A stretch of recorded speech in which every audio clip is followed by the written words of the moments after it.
They don't panic when you cry. They don't break when you beg. They don't collapse when you leave. They collapse when you stop caring. Because the moment a narcissist realizes they can no longer reach you, their entire inner structure begins to fracture. Quietly, internally, irreversibly. If this resonates, if you've lived this, pause for a moment, subscribe, like, or save this video. Not for me, but as a reminder to yourself that walking away was not weakness. Now let's continue. When you emotionally withdraw from a narcissist, the first internal response is not pain or loss, but disbelief. Their entire relational framework is built on the assumption that you are permanently psychologically accessible. You may threaten to leave, you may cry, you may argue, you may even create distance, but in their mind, you are still tethered to them through emotional reaction. That is why, when you give up quietly and without drama, it does not register as an ending. It registers as a malfunction. They assume you are upset, overwhelmed, exhausted, or attempting to provoke reassurance. They believe time will reset you because historically it always has. This belief is reinforced by their pattern of intermittent reinforcement, where withdrawal is followed by re-engagement, keeping them convinced of their indispensability. Your calm disrupts that pattern. Your lack of reaction creates cognitive dissonance. They begin replaying recent interactions, searching for cues that confirm their dominance, and when they cannot find them, they dismiss the change as temporary. This is not optimism, it is entitlement.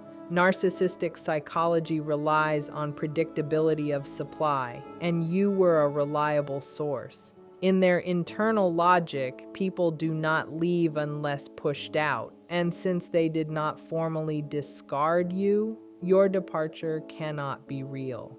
This denial also protects their fragile self-concept. Accepting that you chose emotional detachment would require them to acknowledge that they were not essential, not irreplaceable, and not in control. That realization is too destabilizing at this stage. So they minimize your absence, rationalize your silence, and even mock your distance as weakness or immaturity. They may tell themselves you are waiting for them to notice, that you will return once ignored long enough, or that you are attempting manipulation. This keeps their internal hierarchy intact while buying them time to regain leverage. Confused denial is not passive. It is a defensive holding pattern designed to preserve superiority while the threat is assessed, and it persists until your consistency forces reality to intrude, creating the first fracture in their psychological armor. Once denial can no longer be maintained, the narcissist experiences something far more destabilizing than sadness: ego injury. This is not about missing you as a person, but about losing access to the psychological function you served. You were not merely a partner, friend, or presence. You were a regulator of their self-worth. Your attention confirmed their importance. Your reactions validated their power. Your emotional labor stabilized their identity. When you emotionally disengage, that regulatory system fails. The narcissist begins to feel exposed, diminished, and internally threatened, even if they cannot consciously articulate why. This injury strikes at the core of their self-concept, which is built on external affirmation rather than internal stability. Without your responsiveness, they experience a sudden drop in perceived value, not because their worth has changed, but because the mirror that reflected it back to them has gone dark.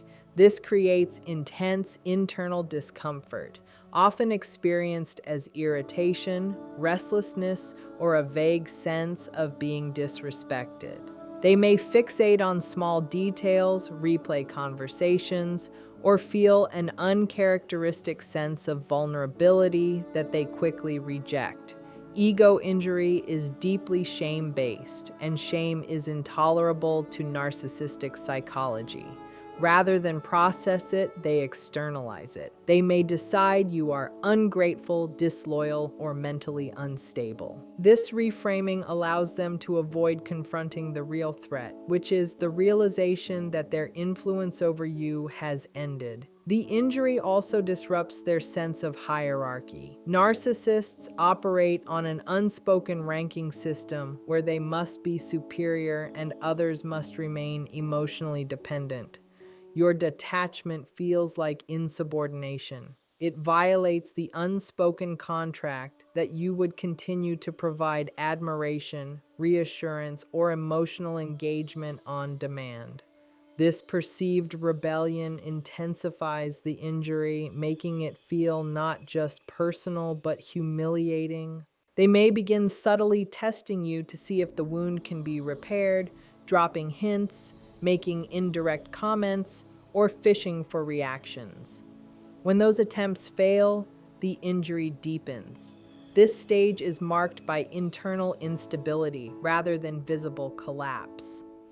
Outwardly, they may appear confident or dismissive, but internally, they are struggling to reconcile the loss of supply with their belief in their own dominance, creating a growing fracture between who they think they are and what your absence is revealing. When ego injury sets in, the narcissist does not pause to reflect or grieve. Instead, the internal response is urgency. Control must be reestablished. The loss of your emotional availability creates a sense of instability. And for a narcissistic psyche, instability feels dangerous. They are driven by the belief that if they can provoke a reaction, any reaction, the rupture can be reversed. This is why their behavior often becomes inconsistent and confusing during this phase. They may suddenly appear attentive, apologetic, or concerned, not because of insight, but because attention is a tool they know works. If softness fails, pressure follows. They might guilt you, remind you of past sacrifices, or frame your distance as cruelty. The goal is not resolution, it is re-engagement. Even anger from you would be preferable to silence, because anger confirms access. They may escalate by inserting themselves into your awareness indirectly, mentioning you to others, posting performative content, or aligning with people they know will trigger comparison or insecurity. These behaviors are not impulsive. They are strategic attempts to restore the emotional hierarchy. In their internal logic, connection equals control, and disconnection equals threat. What makes this stage particularly destabilizing is that their usual tactics are no longer producing predictable results. Each unanswered message or neutral response intensifies their anxiety and compels them to try a different approach. This can create rapid shifts in tone, from charm to contempt, from longing to dismissal, sometimes within hours. The inconsistency reflects their internal disorganization. They are not adapting, they are scrambling. Underneath these attempts is a growing realization that the dynamic has changed in a way they did not authorize. That realization is intolerable, so they double down. They convince themselves that persistence will wear you down because in the past, it always did. When it does not, frustration builds. This is not frustration over losing you, but over losing leverage. Your refusal to engage deprives them of the feedback loop they rely on to regulate their self-image. Control attempts are the last effort to restore that loop before more volatile emotions surface. The more you remain emotionally unavailable, the clearer it becomes to them that the old rules no longer apply, and that recognition marks the beginning of a deeper internal unraveling. When repeated attempts to regain control fail, the emotional pressure inside the narcissist shifts into something darker and more volatile. What emerges is rage, but not always in obvious or explosive ways. This rage is rooted in shame, and shame is the emotion they are least equipped to tolerate. Your emotional absence forces them to confront a reality they have spent their lives avoiding, that they are not as powerful, desirable, or influential as they believed. This realization feels like exposure. It feels humiliating. And because narcissistic psychology cannot sit with humiliation internally, it must be projected outward. The rage may appear subtle at first, disguised as sarcasm, dismissiveness, or sudden coldness. They may begin devaluing you in their mind, reframing your withdrawal as proof that you were flawed, weak, disloyal, or mentally unstable. This is not an assessment of you. It is an emergency repair of their self-image. If you are defective, then their loss of control is justified. If you are cruel, then their anger is righteous. The mask they present to the outside world often remains intact during this phase. To others, they may appear calm, reasonable, even victimized. Internally, however, there is a sense of being wronged, disrespected, and stripped of authority. This fuels resentment. They may replay moments where you did not respond, magnifying them into acts of betrayal. They may fantasize about confrontation, vindication, or situations in which you realize what you lost. In some cases, this rage leaks out through smear campaigns or passive-aggressive behavior designed to punish you for your autonomy. What makes this stage particularly destabilizing is that the rage does not bring relief. It does not restore control. It simply confirms the loss. Each attempt to discharge anger externally fails to resolve the underlying injury, which deepens the sense of powerlessness. They may oscillate between blaming you and denying that you mattered at all, creating further internal tension. The rage exists because your detachment has removed their ability to regulate themselves through you, leaving them flooded with emotions they cannot process, manage, or soothe. Emotions that continue to build beneath the surface without resolution. After rage loses its effectiveness, the narcissist's internal state shifts into something more consuming and unsettling: obsession. This is the point where you occupy their mental space far more than they will ever admit. Not because of love or longing, but because your emotional absence has created an unanswered question they cannot tolerate.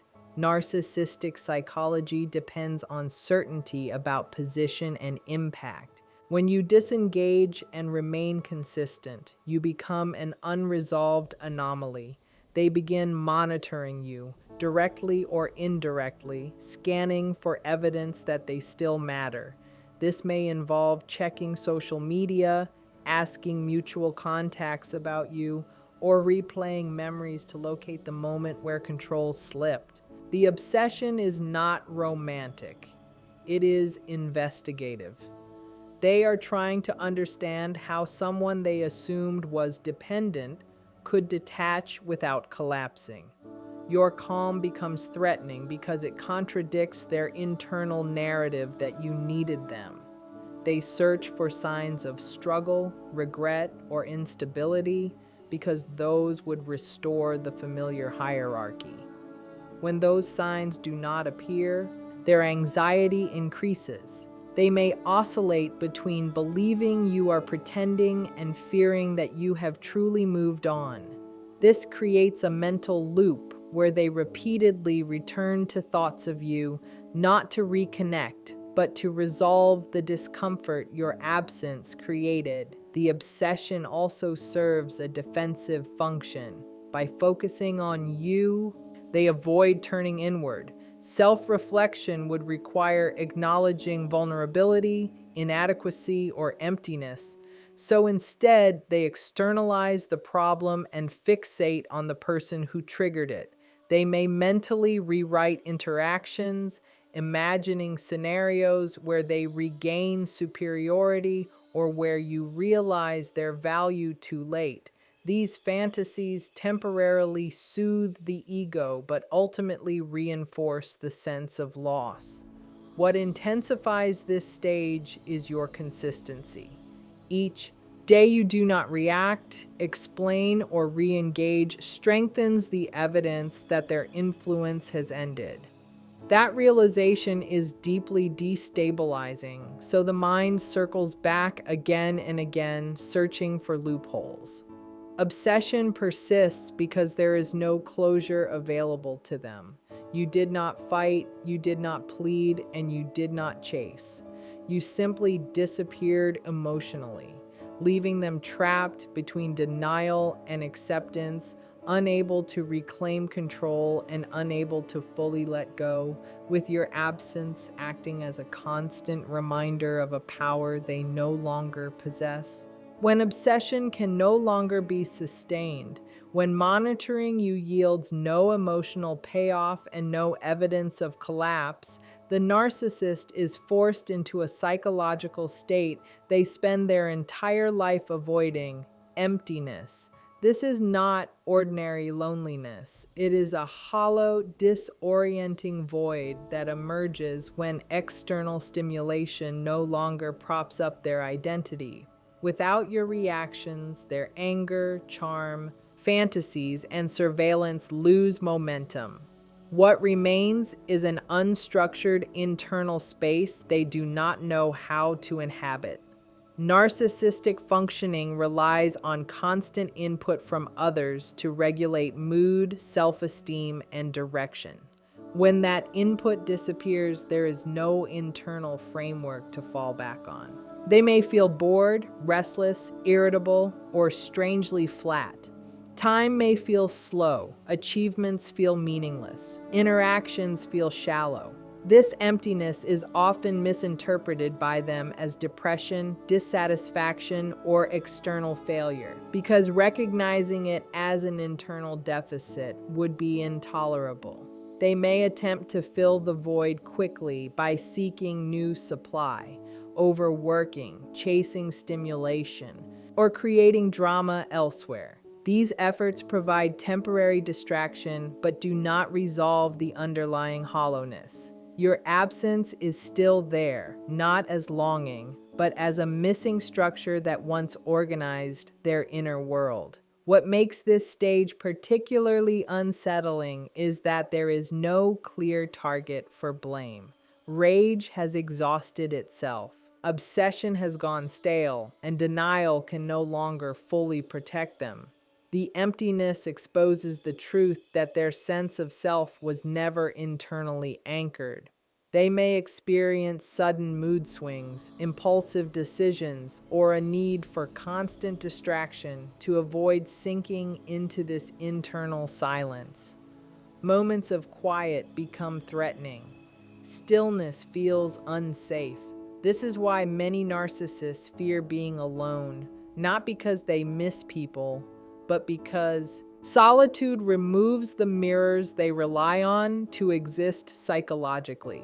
Your emotional disengagement has not just removed a relationship, it has removed a stabilizing mechanism. The emptiness lingers beneath the surface, even when masked by activity or new connections. It is the consequence of a self that was built outward rather than inward, now left without reinforcement, drifting, uncontained, and deeply uncomfortable with the absence you no longer fill. When the emptiness becomes unbearable and cannot be filled quickly enough, the narcissist's mind turns to reconstruction. This is where they begin rewriting reality in order to survive psychologically. The narrative they create is not meant to reflect truth, it is meant to restore equilibrium. Accepting that you chose emotional independence would require them to acknowledge limits to their power, influence, and desirability. and that acknowledgement would collapse what remains of their self-image. So instead, they revised the story. In this new version, they were never invested. You were never significant. They were already bored, already disengaged, already moving on.